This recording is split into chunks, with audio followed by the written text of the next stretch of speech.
Let's talk about what is happening in the country now. And the president, in his address to the nation and the State of the Nation address through Parliament, went to do a constitutional duty, which was to report on the progress that his government has made in several fronts. On the front of human rights, on the front of national security, on the front of development, and so on and so forth. It's a constitutional duty that he was performing on the day.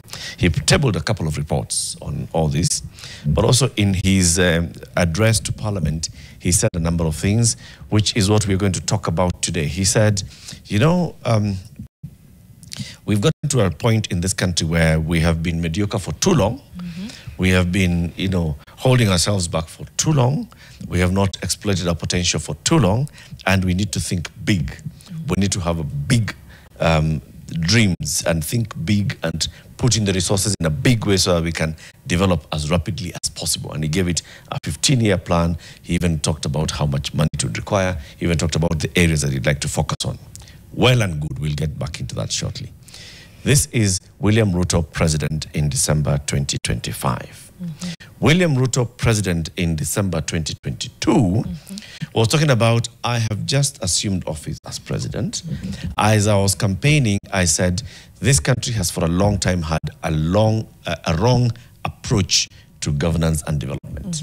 And the wrong approach has been, things are fed to the top, and then it trickles down to the bottom. Right. And we've got to change these metrics. We have to have a country where the bottom, where the majority are, where the most vulnerable are, we take resources there, we empower them, we engineer systems that help them to grow, and then it moves up.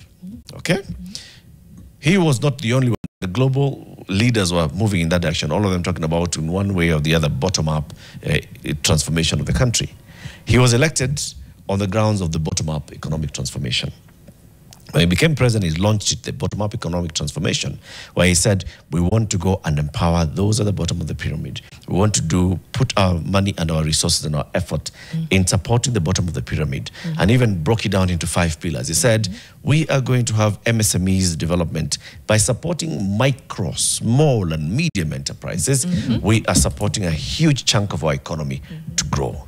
We are going to have agricultural transformation and inclusive growth. We are going to have farmers being supported with input. We are going to look at how we can support farmers with, you know, access to water, access to market, organization, so that farmers then benefit from what they're doing at the farm. We are going to support them in coming up with agro-processing factories and so on and so forth. So that this agriculture cannot just be a food producer, but also a jobs producer. We are going to look at housing and settlement. Many people at the bottom who don't have access to affordable housing. How do we bring affordable housing to the bottom? When you take care of the basics, food, you take care of housing. You take care of, you know, jobs so they have an income so they can afford clothing. You're sorting them out. The other big thing we must do is sort out the healthcare. Make sure that our healthcare is affordable and accessible. That it's as lower cost as possible for the people of Kenya. So UHC was a big one. And then let's have the digital transformation, digital superhighway, so that the young people, even in agriculture, can use digital access, can have access to digital. MSMEs have access to digital. That's how you empower them, right? He was elected on that front. Last month when he went to Parliament, he talked about going to Singapore and becoming this big thing that we are doing. And he came up now with a new idea and new focus area, where he says we are going to focus on big projects. We're going to focus on transport, enabling transport. Let's tarmac the superhighways. Let's extend the railway. Let's work on our airports. We are going to focus on mega infrastructure projects like dams, 50 mega dams and smaller dams. We're going to focus on energy, growing our energy from 2,300 to 10,000 megawatts. Good things, spending a lot of money on. If you look at those two things, one is bottom-up in its approach. The new one is top-down in its approach. President William Ruto has abandoned the bottom-up economic transformation agenda, and he has, without notice, moved the country into top-down transformation agenda. So this idea of going to Singapore, if I look back at what Ruto was doing in 2020 to 2022, when he launched the bottom-up campaign messaging. And what I look at when Ruto is doing in 2025 ahead of 2027, I see another campaign messaging. So the whole idea of saying that we are now moving towards Singapore, I say, miss me with that. It is all a fallacy. It is campaign messaging. No intention at all. Wait. Let me switch it up today. Just Clock it. Clock it. Clock it. Wait. Hapokwa, it's a fallacy. Yeah, you're not confronting Kenya's reality. You're looking at Singapore's mythology. Oh, it's a myth. If you lay it out, one is real. Because in order for Singapore to get to where Singapore was, and we've talked about this before. But before we go there, I know Mario wants to chime in. Yesterday I was thinking, is it too late to go back to bottom up? Oh, is it? Because did it ever stand a chance, given existing policies, loopholes, corruption? Right. I know we've just had Abdullahi, who is really good at storytelling and drawing from values, etc. But when you really think about it, as long as those things are missing, you can't move. So even coming in with a bottom-up agenda without fixing these systemic issues, I don't think it ever stood a chance. Now you want to magnify, as long as there's certain things that are not rooted out, and that's why when his name, and I've said it so many times, when he was driving Singapore to the Singapore dream, he had to get his Lee Kuan Yew. Yes. He had to do the systemic repair. He was just like, corruption, all of those inconveniences that really fail governments. He had to get his hands dirty. And I'd like to say it again. It's not about perfection. It's not saying it was perfect what he did. Like we mentioned, later on it became about, silencing dissent, the same pattern we see. But at the time when he drove Singapore to where it was, he knew what he needed to do. He literally rolled up his sleeves. He's like, okay, we're going to have to weed out the bad. We're going to have to make sure they're generating jobs, housing, all the things that are said. But he had to first look at the systems. As long as that is not looked at, everything else, bottom up, top down, sideways, around a circle agenda, round the bend agenda, I don't know that it stands any chance. But it's a myth. It's a mythology. You're running away from the reality of what you have to confront. You're looking towards the mythology that needs to be achieved. And so, anyway, as I continue to process. My question is it impossible for these two agendas to coexist? That we're working from the bottom up and we are also doing from top down. Interesting. What would that I know look we like? exist in a world of limitations, of resources, of time, of goodwill, of many things. But is this push necessarily an abandonment of bottom up, or just a new an upscale, a new approach, an addition? I don't know, or a new approach and something. It's a very interesting perspective. It's one way of actually looking at it. One could argue that it's not exactly an abandonment, right? If you just want to be very, very diplomatic about it, you could say this is not exactly an abandonment. What it is that it's now adding a new layer. So we've already set in the foundation for the first bottom up. Now the bottom up, for it to work, you also need these other mega things to also work to support the slower one. So that's what I was okay. The issue I have with this is the messaging for it. Okay, so when the president was campaigning for bottom up, what was his message? His message was that for a long time we see leadership that just focuses on the major things.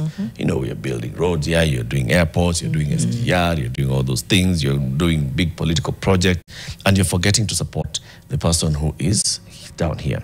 Oyu mama mboga, oyu jamaa wa boda boda, oyu kinyosi, oyu kuuza matunda pale, ama namna gani, my friend. All those. Yes. And he was just talking about them and saying, you guys, one of the things that you lack is access to finance to run your small business. And that's why he said, if you give me the job of being president, I will come up with a formula and a way that will give you access to financial to finance for your business, right? The Hustler Fund, which was meant to be an enabler, a catalyst, not an alternative, not a loan hub. It's a catalyst so that you get favorable view from the established financial institutions, they can interact with you. Okay?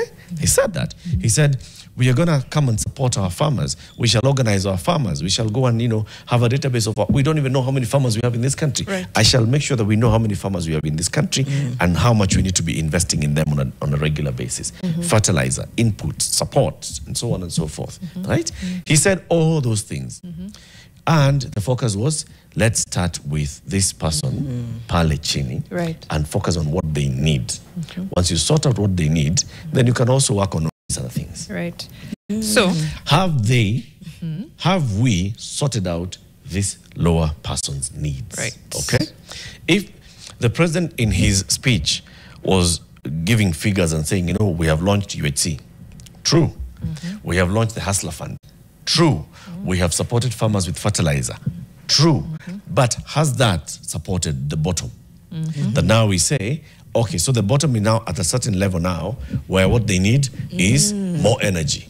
What they need is more roads. What they need is better working airports. What they need is research in our education institutions. Right. Because we've already sorted out the basic education that every child can get up and go to ECD, go all the way to Form 4 or grade 13, whatever it will be, right? And go to tertiary post-secondary. Now we're actually talking about expanding our education level at post-secondary level where we're supporting that extra skills injection and development. Have we done that so we can? Yeah. I'm saying he has moved our minds. you've preempted, like, exactly. So, I was going to say, Yeah. you have to, preempt what the comms around this will be, this new agenda. Does it have an official name? Nimesahau. Other than the Singapore dream. Yeah, other than the Singapore dream. It doesn't have a new name. Okay. Singapore dream, let's just call it For now. For now. But communication from State House, remember as I read when the president was going to America last week, communication from Hussein Mohammed, the State House spokesperson, called it the new economic transformation agenda. The new economic transformation agenda. NET. I'm trying Netta. to. From better to netter. From better to netter. Oh, look at you all. Yeah. Well said. Now, the two pillars I know of this, the new one, energy infrastructure, I can see how, again, they would tie that in very easily with the pillars of the bottom-up economic transformation agenda, with better, right? Yeah. Yes, and it's like you do need energy. We do need to expand our energy capacity. And how many guests have we had come on this show and say, if we're going to industrialize, we need energy. Okay. We hit our peak demand and we are buying our power from Ethiopia. Right. Infrastructure, same thing. Unaenda wapi bila barabara, for lack of a better word. Yeah. Fair. But then again, the same thing was the four that came from better, the four agendas, have we done justice to them? Have we even attempted to do justice to them? Have we put time and resource and goodwill into them to be able to say that either this we pushed to the max and we can see the fruits now, or this failed as far as experiments go and we're abandoning it. So agriculture for me, I say, is where I've seen a balanced outcome, right? We started off with scandals around fertilizer. It was terrible. We still are dealing with so many other things, especially as with regards to our warning systems for farmers, all of those. We've also seen coffee farmers, tea farmers get some of the best outcomes that they have in years. We've seen the price of maize, the basic, it's gone down. Those are things that you can't fault. So I'd say, in agriculture, it's a mixed bag. It kind of levels off. Healthcare, UHC has been rolled out. Do we have universal health coverage? I don't think so. Are we moving towards universal health coverage? Slowly. Yeah, it's a bumpy road. It's a bumpy road. There's a lot of work that needs to be done, on it. Actually, let me give you feedback on UHC when. In the last couple of weeks when I've just been moving around, when I was in Northeastern, I went to Tana River, I went to Kilifi for a bit, and I was talking to people about, them accessing health facilities. Even this past weekend when I was in Kimana. So, yes, people actually go to health centers and dispensaries and go home without paying. Yes, indeed, it's true. Okay. People, when they are referred and they go to a higher facility, they're able to get admission, and if they are already registered and contributing members of SHA, they actually also get sorted in many cases. The problem comes with communication, that people are still doing what they were used to doing before. You knew that that health center does not have a doctor, does not have facilities. There's a hospital here that has a doctor, has the facilities. That hospital is like a small entity, has 12 beds, all right? So you go straight to that facility, and that facility then tells you, no, SHA will only cover X, but it will not cover Y. And they don't explain to you why. The why is because of the categorization of this facility.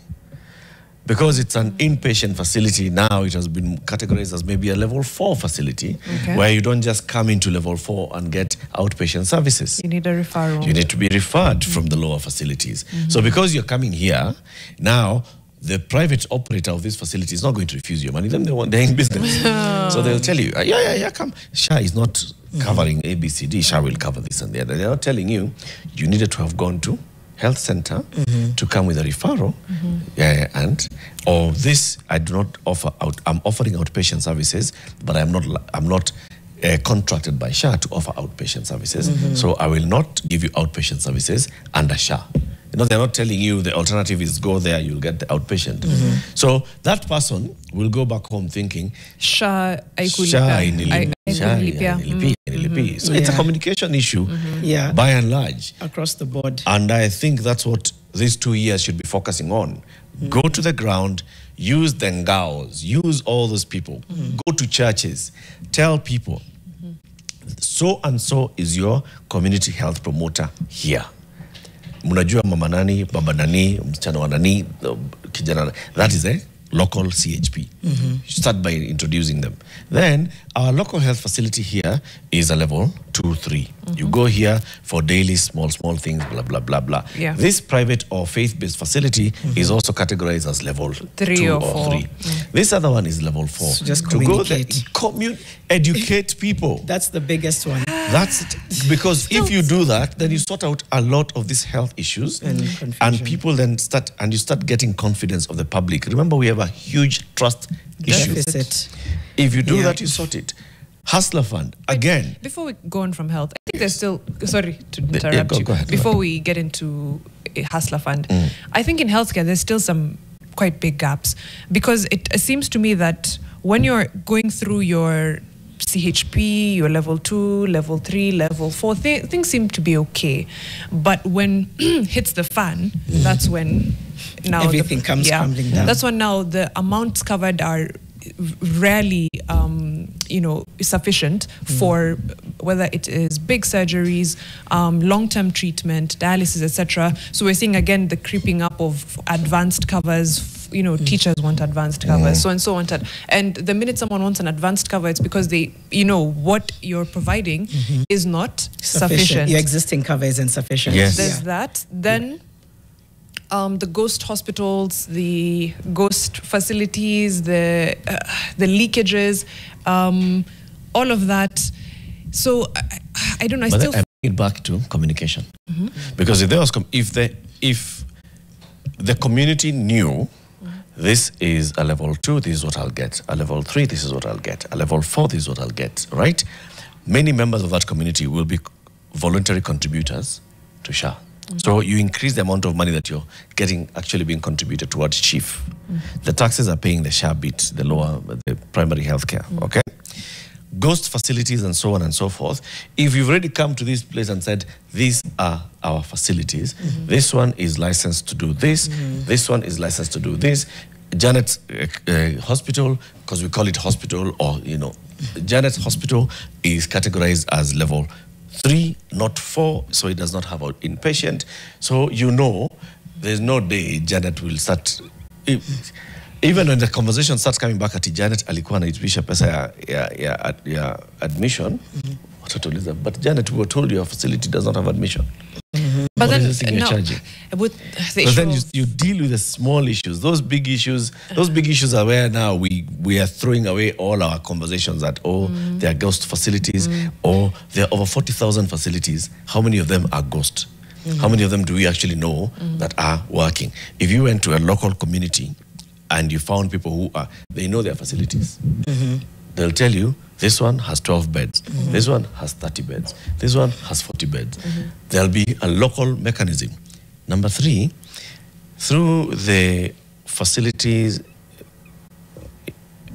Infrastructure Fund, FIF, right? The requirement of the law is that for those health facilities and all, there will be committees of community members who help co-manage these a health facility. So there are people in the community who know about our local public health center, and they also know about Janet's hospital. It's just not disseminated well. Information. I know you wanted to come back in. No. Because I wanted to say, I'm trying to see whether, by the time the president is saying Singapore, I want to believe he knows what they had to do. He knows where it's going. So let me first leave that there. The other thing is, I wonder whether, just based on what Mariam introduced in terms of is one abandoning the other, I don't actually know that you can get top down without empowering bottom up. It's almost like the two need to happen in tandem. I could be reaching here, but in order to build industries, you need manpower. So that's job creation. That's, you know what I mean? And maybe it's just the wording of it. Because now I'm starting to see, maybe this doesn't need to be a complete about turn. It's just how to link the two. Because at the end of the day, a lot of industries grew, obviously, because of manpower, because of labor. And labor is what drove the rise of industries. It also improved people's lives, allowing them to have access to education, healthcare, etc. But maybe there's so much of an us and them mentality when it comes to Singapore versus Hustler that we don't see that the two can't happen without the other.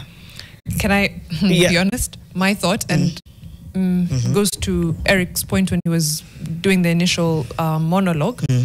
The only reason to make it a separate entity, a separate thing, a separate plan, a neta, is campaign. It's campaigning. How does it play into campaigning?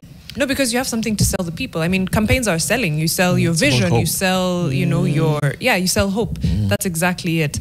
So I think that's they could exist in tandem. And you're right, they do feed into one another. Energy, infrastructure feed into everything. But the only reason you would separate them and give them as this new road to Singapore is, hope is the opium of the masses. Or is it religion? Either way.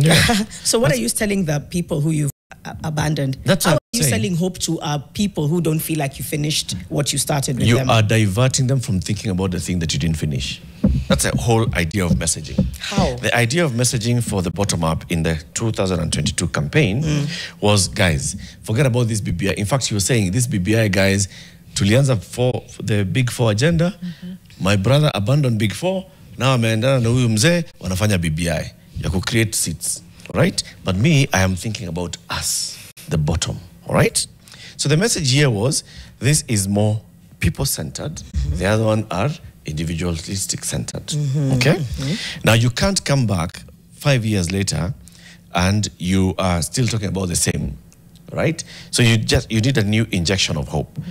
One would hope, that you'd be coming back and saying, you see why I told you? Look at how many people, how many of you, Mama Mbogas and all, are now able to walk into a big bank, an equity bank, a Standard Chartered, an ABSA, and get credit for your business. How many of you are growing your businesses? Because the Hustler Fund did the job, the catalytic job. How many of you are farmers who had almost abandoned farming? Now you've gone back into farming. You are harvesting, you are doing small scale value addition, and you're seeing value from your agriculture. How many of you are now actually going to a hospital and coming back home without spending a shilling? How many of you are on chronic ailment who are being sorted by government? You see, I started and we are on the journey. Give me another 5 years and this is what we shall do.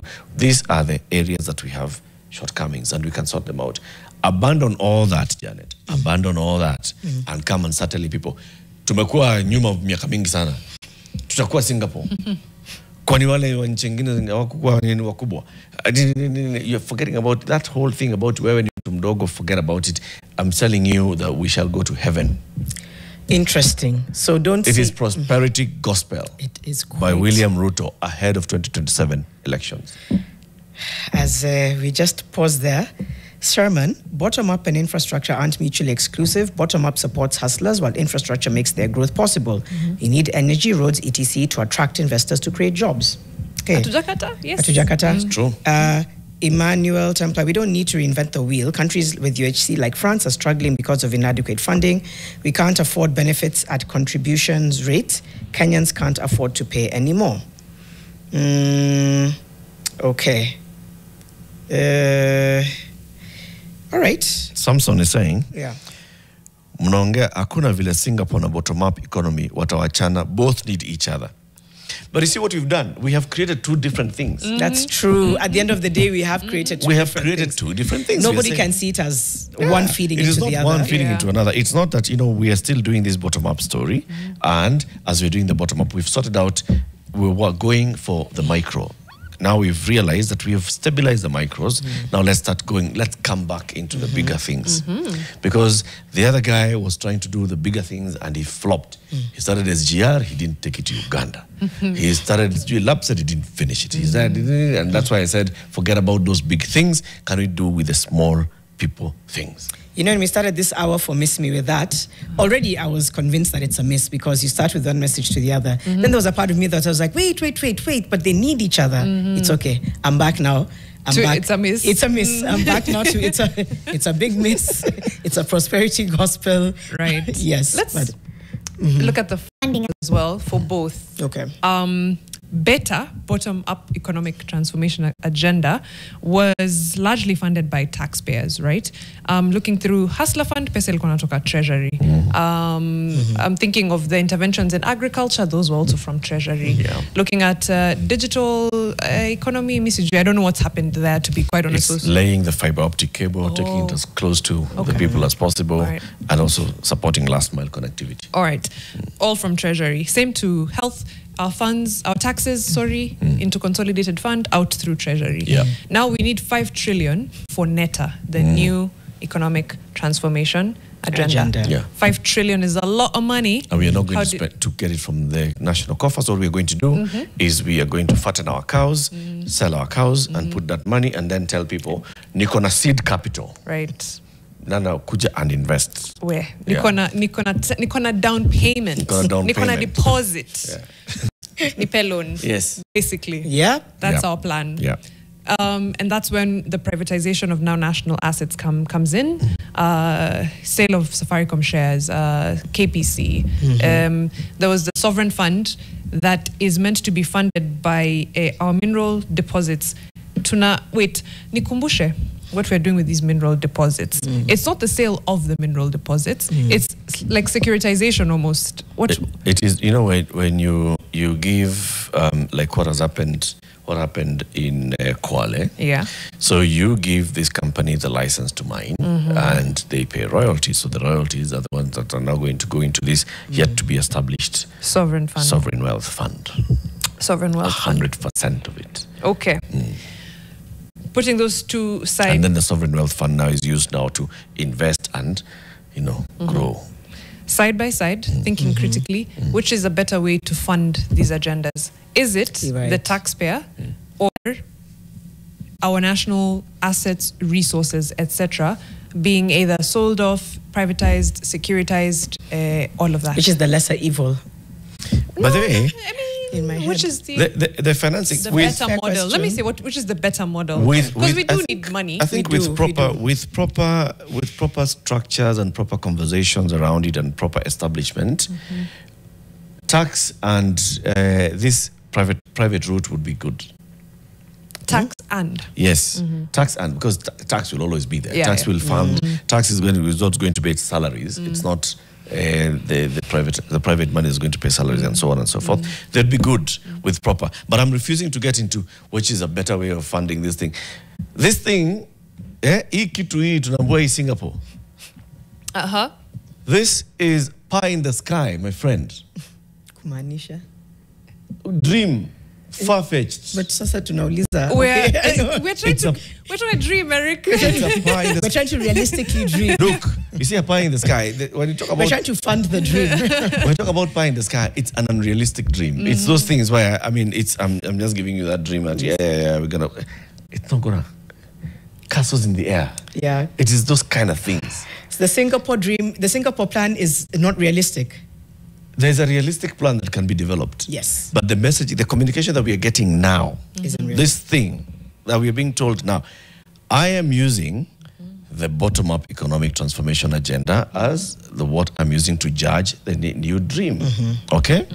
Bottom-up, we have started this, we've touched and gone. Touch, go, touch, go, touch, go. Give farmers fertilizer, touch, go, right? No proper framework on future funding of farmers, future support of farmers. Farmers were registered and wakapewa number. There was a whole idea of putting farmers into cooperatives. Right. So your cooperative farmers in this area, you're all in a cooperative, so we are helping you with marketing and value addition and all. We are building KIPES, county aggregation and integration parks and industrial parks. All those things, touch, go, none completed. We have UHC we've been talking about, guys. UHC we have touched. I'm saying, if Ruto does not come back in 2027, or maybe even if he comes back, he could abandon this thing. Mahali itakuwa imefika, ijisort hapo pengine. Those things that we are saying of sijui communicate better, make people understand, let people now contribute. Could be falling on deaf ears. So NETA could be abandoned. Is that what you're saying? Better. I'm talking about bottom up, but better has been. We've seen it's been abandoned to give rise to NETA, and that's what I'm which saying. will give rise to SETA, Sustainable Economic Transformation Agenda. Exactly. How will we sustain this? I would not laugh if that until was we sorted out. If we sorted came. out these things and that there was a proper framework. If we said, for example, that now we have a proper framework that says. How do we support our micro enterprises? Micro enterprise ni huyo mtu mdogo ameenda ameanzisha biashara yake ya kuuza viatu. Okay? How do you support that person? How do you support this person who has decided I'm going to be buying red peppers from farmers here and making my own kachili sauce? You know, and we have many of such people. How do we support them?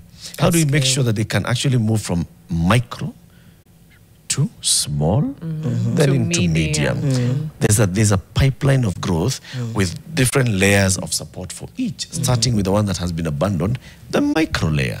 Okay. We don't have a proper structure for it. Now we are going to we shall be talking about this big dam that we are building. Yes. Okay. In the next 2 years, we'll be talking about Murana tumeanzisha dam. Tutalete maji. We shall be talking about how many kilometers airport here too. We are expanding our airport. We shall be talking about, you see, university. We have increased the funding for research. So now there's about more money and we have partnered with certain research institutions. Watu wa primary, kwenda shule, na kwenda home because of school fees. Right. It will continue being, we will move away from these ones and our new focus will be, oh my God, how many dams? How much is that? How many billions? How much is that? We will forget about Mariam Caterers. That's sad. Mariam Caterers has been having a tough time, which is the same for all businesses in Kenya. I'm thinking there's something we've discussed on this show before, and it's how to solidify and to kind of, entrench development plans to last across administrations. Yes. And that's the real true fix. So that if they're coming, they're not coming to sell Vision 2030 infrastructure projects. Now, come with me. I don't know. Now, I actually don't know what campaign agendas would look like. If we know, for example, that Vision 2030 is our foundation. It's our blueprint. It's what we are working on. This is what it requires in education. This is what it requires in healthcare, in tech, in infrastructure, in and every person, your job is just to implement. That's it. Then maybe ukikuja unajiuza as the best person to implement this thing. That I don't know how. Because one, we would need to agree on the agenda. It would be there. You see, like how was the Vision 2030 developed? Actually, right? don't know. A team, the President's Economic and Social Council, which brought together academics and thinkers and all, policy thinkers. They sat, they thought. Then they developed the agenda. And it was presented to, cabinet and all, and it was said, this is what we can do between now and 2030. It's broken down into implementable phases.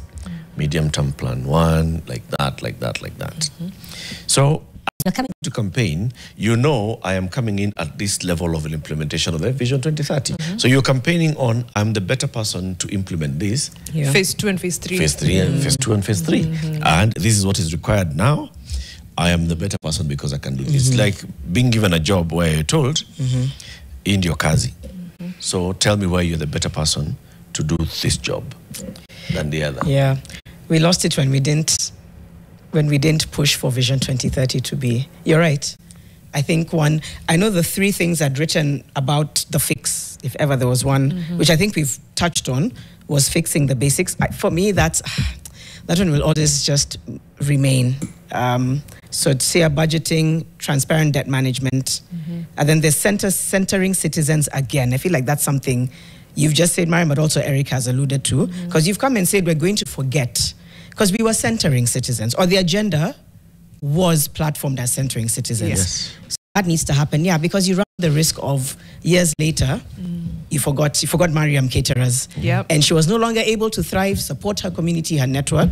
So centering citizens, I think, is a big one. And the question is always, what happened to Mariam caterers? I know. Walikuwa na chakula tamu? No, It's Singapore happened. Systems. Alishindwa kujenga hiyo biashara. Alishindwa kujenga. And then telling the truth. If the strategy has shifted, sema tu imeshift. Ongea tu kweli kutoke, because now all of a sudden we were finding out from communication from Hussein that there's a new economic. So I think explain to people that there's been a shift and explain why. Explain how it still holds some of what was started or has abandoned, or explain how this one, the new vision, works for everyone. Explain. Sai, tulianza date, you left, you said, I'm taking a call, you didn't come back. You didn't come back. No kaniacha na bill. Aki. Una yako. Hello. Ivo too. Thank you for completing the metaphor. So, it's in those things. It's in making sure it's citizen-centered, the truth about the shift, and then again, the system, the budgets, the transparency, just the system rot, the systemic rot. Nothing can really grow from something that has rot in it. And I feel like we keep trying to bypass it. For the last decade, we've been trying to find a way around the rot. If there's this, we need to borrow more because we haven't taken into account what was wasted. So let's borrow more. And then we've borrowed more and used it badly. Now we're saying let's sell a stake in the shares and ring fence it for an infrastructure fund that will still, in many ways, I believe, I'm sorry, I'm not being a prophet of doom, it will be redirected to something else. So we've gone round and round and round the rot and never really figured out how to fix the system. So fix it, center the citizens, and just be open. Looking through the feedback, Eman Soti says, it's commodity financing like the case of KTDA. I'm looking at the headline that was on the Business Daily. KTDA factory loans rise to 26 billion on borrowing spree. Okay, Nikama should make your connection. But Manuel Templar says the agendas aren't new. They are the same for every administration. The key point is Kibaki and Uhuru never sold crown jewels to build infrastructure. Ruto is planning to sell everything. I wanted to go into this a little bit. There's a lot of pushback against the sale of these strategic assets of ours. I want to address, to come at it as objectively as possible. Is it our only means, or the best means actually, as it stands right now, to finance this new Singapore project, or to finance our dreams, or to finance whatever we want? Is the problem with how much we're doing it, all at once? It's like, it's not that, I'm in a little bit of a pinch, so I'll sell the radio, or I'm in a bit of a pinch, let me sell the car. It's chukua radio, chukua TV, chukua fridge, chukua gari. Alafu nibaki niketi tu. I won't have anything in the house, but I'll have money. I've been trying to really think through that. I don't think the idea of privatizing these entities is insane. Some of them are strategic. We've talked about that. But for the most part, moja, I don't think ingekuwa kitu mbaya. It's the speed at which it's being done, how much of it is being done, for what purpose, and of course the accountability issue. Yes, the trust deficit, I think, utasikia tu, hey, yes, waliuza, but where's the money? Who knows? Where's the Singapore? You know, where's the Singapore? did Kibaki sell off the crown jewels? Yes, he did. Which, okay, tell us. Safaricom's IPO was actually the government of Kenya offloading some of its shareholding in Safaricom through the market. In order to finance government operations. Kenya Power Generating Company, KenGen, was also offloaded in the market through an IPO. Okay? Kibaki era. Mumias, which the government had a majority shareholding in it, there was also an IPO. So, and they happened in tandem, almost. Within quick succession of one another. So yes. And how soon after did people think they saw, okay, I can see where this is going? I don't know whether people saw where this is going. Okay. That's the question. The infrastructure, you know, I'm trying to recall, it was many years ago. Yes, it was sold for what purpose? I'm sure it was for... Just for financing. I mean, it's income into the government. Yes. It's going into budgetary support for government, right? The money for Thika Superhighway was a loan. We borrowed money. So we didn't build a Safaricom IPO built a road. No, it came into supporting government. It's coming into supporting government and government operations at that point. We need to look at how do we support our government, how do we reduce on external borrowing, how do we organize ourselves this way. And the other thing is, it is also offloading a lot of cost from government. Because, for example, KenGen was fully owned by government. Now it will be government that is financing all the operations of KenGen. Right. Now you have a less stake. I mean, contribute as a shareholder. KenGen can go to the market. KenGen is also one of the most profitable of parastatals. Yep. So it's of former parastatals. Sorry. It's still it's a national asset. It's a strategic asset. You're talking about power. Right? Kenya Power, the distributor of power, is a strategic asset. Has been in the market for a long time. The government still has its shareholding, and the public has shareholding in it, right? So it's not a new thing. It's not an odd thing for that to happen. But it's a combination of factors. It's a combination of massive trust deficit coming off of high cost of living, excessive tax. Maybe if it was happening in a different scenario, people would be less quick to say you're selling us.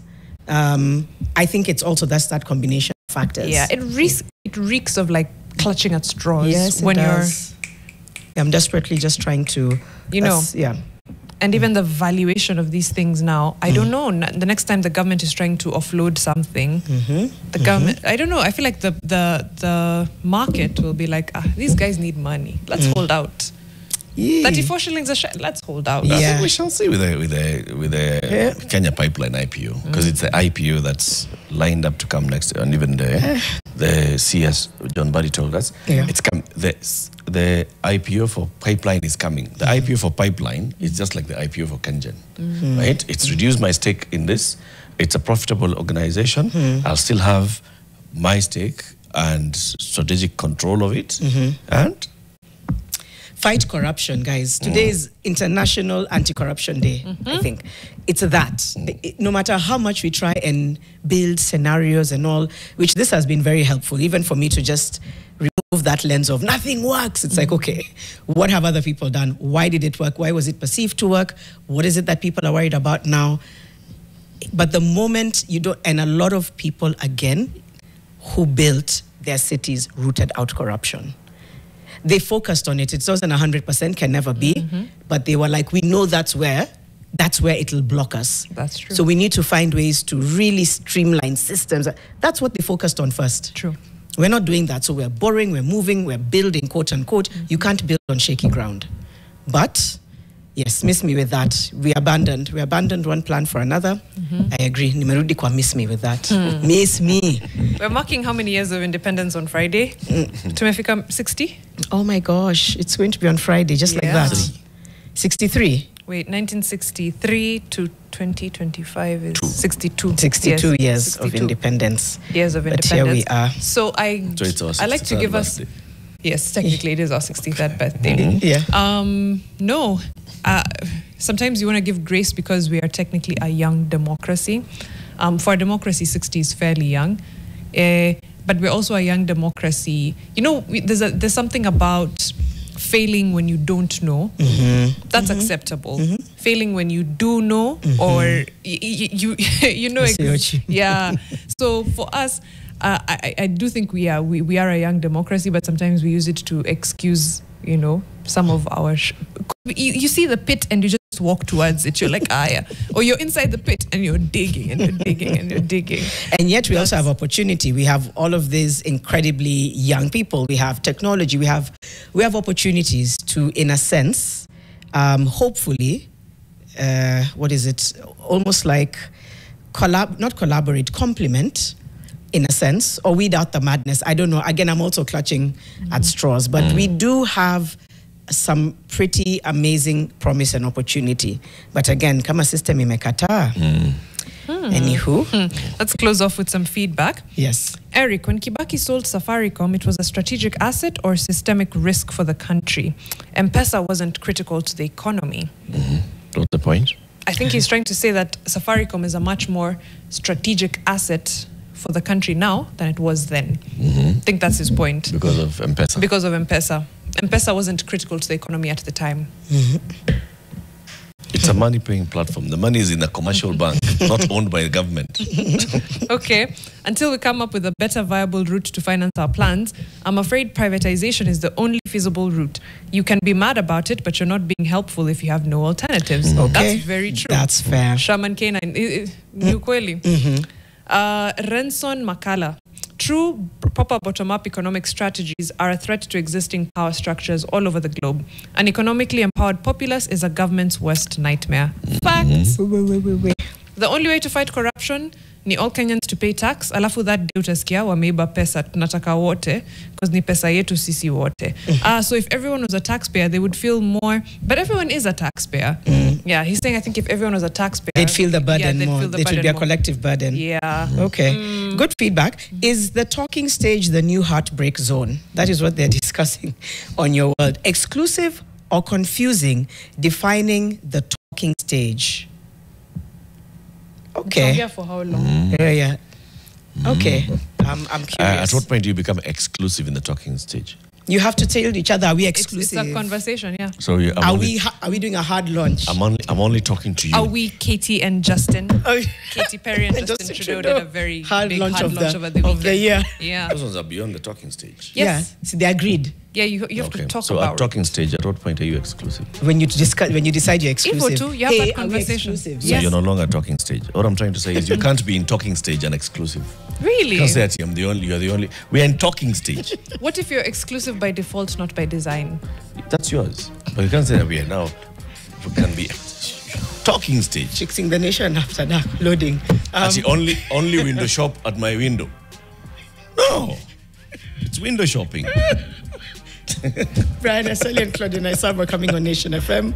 Winnie and Mikali coming on Your World. You'll find out about talking and exclusivity. Mariam Bisha, Eric Lattif, Janet Vogwa, thank you for staying with us. See you back here tomorrow.